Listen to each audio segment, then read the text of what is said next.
بسم اللہ الرحمن الرحیم۔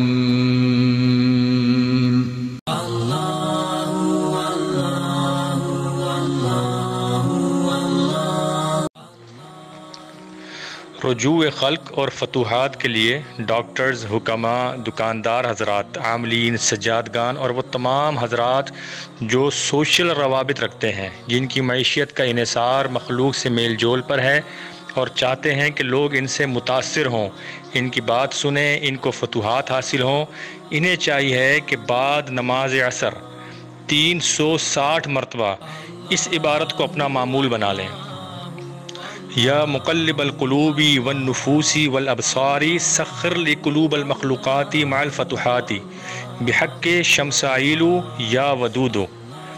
اے پھیرنے والے دلوں کے اور جانوں کے اور نگاہوں کے میرے تابع کر دے مخلوق کے دل مع الفتوحات کے بوسیلہ شمسائیل، اے محبت کرنے والے۔ اکثر عاملین نے دیکھا ہوگا، آپ نے نوٹ فرمایا ہوگا کہ اعمال میں نا مقلب القلوب والابصار ہوتا ہے، نفوس کا لفظ نہیں ہوتا، لیکن یہ ایسی گئی ہے مخلوق ہمارے مسخر ہو، دل کی عقیدت، جان کی نچھاور اور نگاہوں کے ادب کے ساتھ، یعنی صرف ظاہری دکھاوا نہ ہو بلکہ ظاہری اور باطنی طور کے اوپر مخلوق ہمارے تابع ہو جائے۔ لہٰذا تسخیر کے اعمال میں یہ ایک نہایت ہی نایاب عبارت ہے۔ اس طرح اگر آپ چاہتے ہیں کہ کوئی خاص شخص مسخر ہو جائے تو پھر آپ کو اس عبارت کی زکوٰۃ ادا کرنی ہوگی۔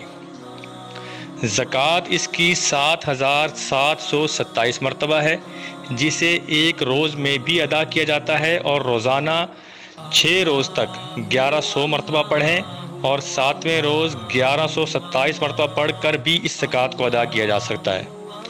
زکوٰۃ ادا کرنے کے بعد 10 مرتبہ معمول میں رکھیں۔ جب کسی کو مسخر کرنا ہو، مطلوب کے نام و والدہ کے اعداد کو جمع کریں، جو تعداد آئے اتنی مرتبہ اس عمل کو پڑھیں، اس عبارت کو پڑھیں، اور جتنے حروف مطلوب کے نام میں ہوں اتنے دن تک پڑھیں۔ انشاءاللہ مطلوب مسخر ہو جائے گا۔ جن گھروں میں لڑائی رہتی ہے، میاں بیوی ناراض ہو کر دور چلے جاتے ہیں، ان کو چاہیے کہ اس عبارت کو 10 مرتبہ پڑھیں کسی میٹھی چیز کے اوپر، اور گھر والے سارے کھایا کریں، میاں بیوی کھائیں، انشاءاللہ آپس میں بے انتہا محبت پیدا ہو جائے گی۔